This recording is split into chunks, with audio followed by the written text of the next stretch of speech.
Hello students, तो चलिए आज हम लोग शुरुआत करते हैं क्लास 9 के एक्सरसाइज 8.1 के क्वेश्चन नंबर 3 का, जो कि है diagonal AC of a parallelogram ABCD bisects angle A, show that it bisects angle C, ABCD is a rhombus. तो इस क्वेश्चन में हम लोगों को क्या बोला गया है कि एक पैरेललोग्राम है ABCD जिसका डायगोनल AC जो है वो एंगल A को बाइसेक्ट कर रहा है। मतलब कि इस फिगर में ABCD जो है वो एक पैरेललोग्राम है, और पैरेललोग्राम होगा इसका मतलब क्या है कि CD साइड जो होगा वो AB के पैरेलल होगा और AD साइड जो होगा वो BC के पैरेलल होगा, और अपोजिट साइड इक्वल भी होते हैं, तो ये इसके इक्वल और ये वाला साइड जो है इसके इक्वल हो गया।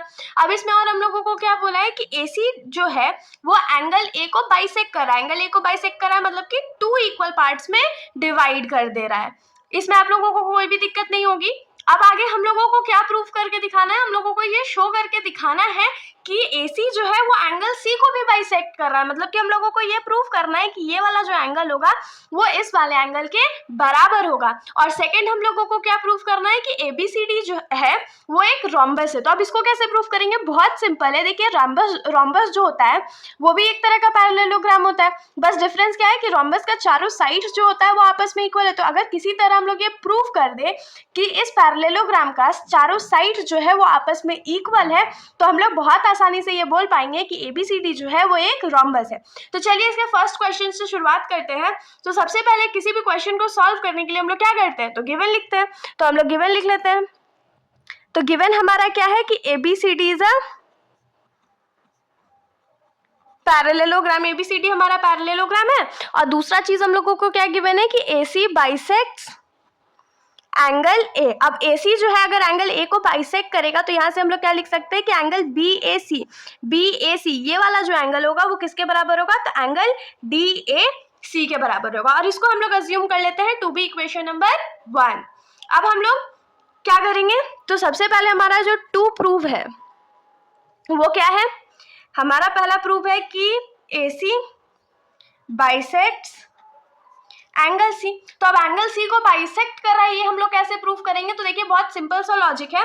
AB साइड जो है वो CD के पैरेलल है, और अगर हम लोग AC को ट्रांसवर्सल कंसीडर कर ले तो क्या हो जाएगा, ये वाला जो एंगल है इस वाले एंगल के बराबर हो जाएगा। क्यों, ऑल्टरनेट इंटीरियर एंगल से। और उसके बाद फिर से अगर DC या CD जो है वो AB के पैरेलल है और AC ट्रांसवर्सल है, तो ये वाला एंगल इस वाले एंगल के बराबर हो जाएगा, फिर से ऑल्टरनेट इंटीरियर से एंगल से। और अगर ये दोनों एंगल आपस में बराबर है तो ये दोनों एंगल भी आपस में बराबर हो जाएंगे। चलिए अब इसको लिख के प्रूफ करेंगे।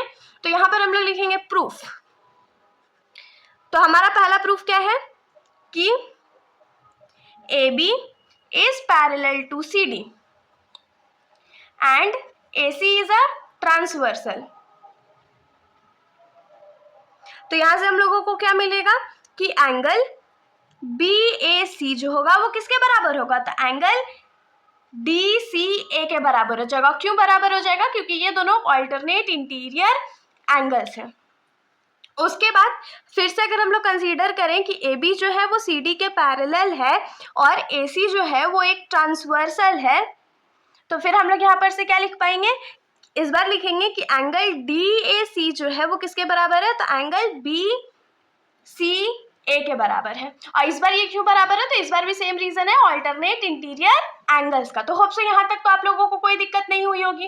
अब देखिए हम लोग क्या जानते हैं कि ये दोनों एंगल BAC और DAC जो है वो आपस में बराबर है ना। देखिए इक्वेशन 1 में हमने लिखा है कि एंगल BAC और एंगल DAC जो है वो आपस में बराबर है। तो अगर हम लोग DAC को एलिमिनेट कर दे तो हम लोग क्या लिखेंगे इसके जगह कि एंगल DAC के जगह हम लोग रिप्लेस कर देते हैं एंगल BAC को। तो एंगल BAC किसके बराबर हो जाएगा, एंगल BCA के बराबर हो जाएगा। और ऐसा क्यों हुआ है, तो सिंस एंगल DAC जो था वो किसके बराबर था, तो एंगल BAC के बराबर था। या यहाँ पर रीजन आप लोग फ्रॉम इक्वेशन 1 भी लिख सकते हो। अब इक्वेशन 2 इसको कंसीडर करिए और इसको इक्वेशन नंबर 3 कंसीडर कर लेते हैं। तो इक्वेशन 2 और इक्वेशन 3 में हमारा LHS जो है वो बराबर है ना एंगल BAC, तो हमारा जो RHS होगा वो भी तो आपस में बराबर होगा। तो यहाँ पर हम लोग क्या लिखेंगे कि फ्रॉम इक्वेशन 2 एंड 3, इक्वेशन 2 और 3 से हम लोग क्या लिख सकते हैं कि एंगल DCA जो होगा वो एंगल BCA के बराबर होगा। और इस यही तो हम लोगों को प्रूफ करना था। तो हेंस वी कैन राइट कि hence AC bisects angle C. ये तो बहुत सिंपल था ना, कैसे हो गया? हम लोगों को क्या मिल गया कि एंगल DCA जो था वो एंगल BCA के बराबर हो गया, और यही तो हम लोग को प्रूफ करना था। अगर ये दोनों एंगल आपस में बराबर हो गए तो इसका मतलब क्या हुआ कि AC जो है वो एंगल C को बाइसेक्ट करता है। तो इसीलिए हमने क्या लिख दिया कि hence AC bisects angle C। तो इसके साथ हमारा इस क्वेश्चन का जो फर्स्ट पार्ट था वो तो सॉल्व हो गया। अब हम लोग आ जाते हैं इस क्वेश्चन के सेकंड पार्ट पर।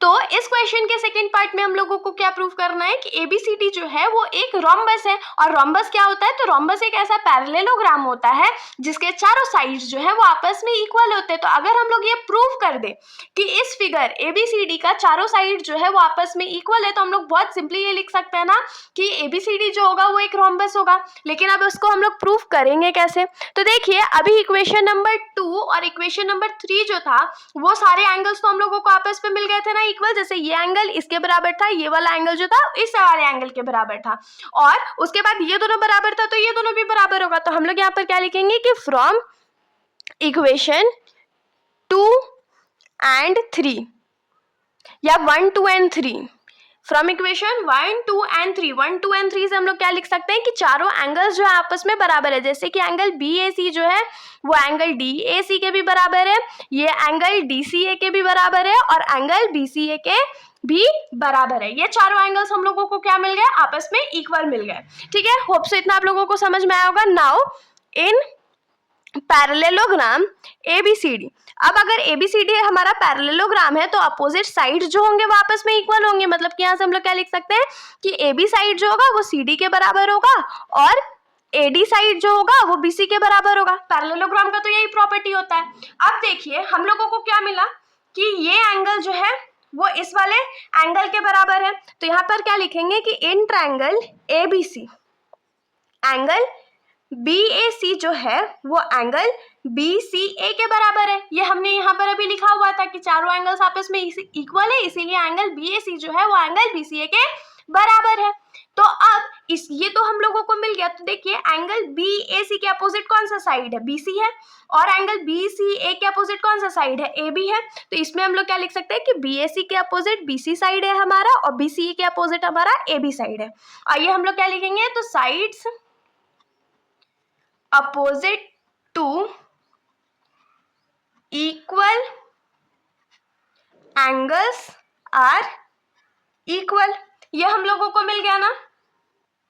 तो अब सिमिलरली इस वाले ट्रायंगल में हम लोग करें ट्रायंगल ADC में, तो ADC में ये वाला जो एंगल है वो इस वाले एंगल के बराबर है। तो यहाँ से हम लोग को क्या मिलेगा कि CD जो है वो AD के बराबर है, मिल जाएगा ना। तो यहाँ पर हम लोग क्या लिखेंगे कि in triangle ADC angle DAC जो है वो एंगल DCA के बराबर है। यहाँ से हम लोग क्या लिख सकते हैं कि साइड CD जो होगा वो AD के बराबर होगा। इसका रीजन भी क्या हो जाएगा? तो सेम कि sides opposite to equal angles are equal, ये मिल गया। अब देखिए यहाँ पर हम लोगों को क्या मिला था कि AB जो है वो CD के बराबर है, लेकिन यहाँ पर हम लोग को AB किसके बराबर मिल गया? BC के बराबर मिल गया। उसके बाद AD जो है वो BC के बराबर है, लेकिन AD हम लोगों को किसके बराबर मिला? CD के बराबर मिला। और ऐसा सिचुएशन कब अराइज हो सकता है? सिर्फ और सिर्फ जब सारे साइड जो है वो आपस में इक्वल हो। तो मान लो इसको हम लोग मान लेते हैं इक्वेशन नंबर 4, इसको 5 और इसको इक्वेशन नंबर 6। तो यहाँ पर से हम लोग क्या लिख सकते हैं कि फ्रॉम इक्वेशन 4, 5 एंड 6, 4, 5 और 6 इक्वेशन से हम लोग क्या लिख सकते हैं कि साइड AB जो होगा वो BC के भी बराबर है, CD के भी बराबर है, और DA के भी बराबर है। तो चारों साइड तो हम लोगों को इक्वल मिल गया। अब हम लोग क्या लिखेंगे कि since ABCD is a parallelogram, ABCD हम लोगों को पैरेललोग्राम गिवन था, and all sides are equal, और सारा साइड हम लोगों को क्या मिल गया? पैरेललोग्राम ABCD का इक्वल मिल गया। तो हम लोग यहाँ से क्या लिखेंगे कि therefore ABCD is a rhombus. तो इतना सिंपल सॉल्यूशन था। तो होप सो कि आप लोगों को ये सॉल्यूशन समझ में आया होगा। अगर आप लोगों को कोई भी डाउट है तो आप लोग कमेंट सेक्शन में पूछ सकते हो, वरना अगर आप लोगों को वीडियो अच्छी लगी तो वीडियो को लाइक करिएगा, और मेरे चैनल को बिना सब्सक्राइब करे कहीं मत जाइएगा। Thank you.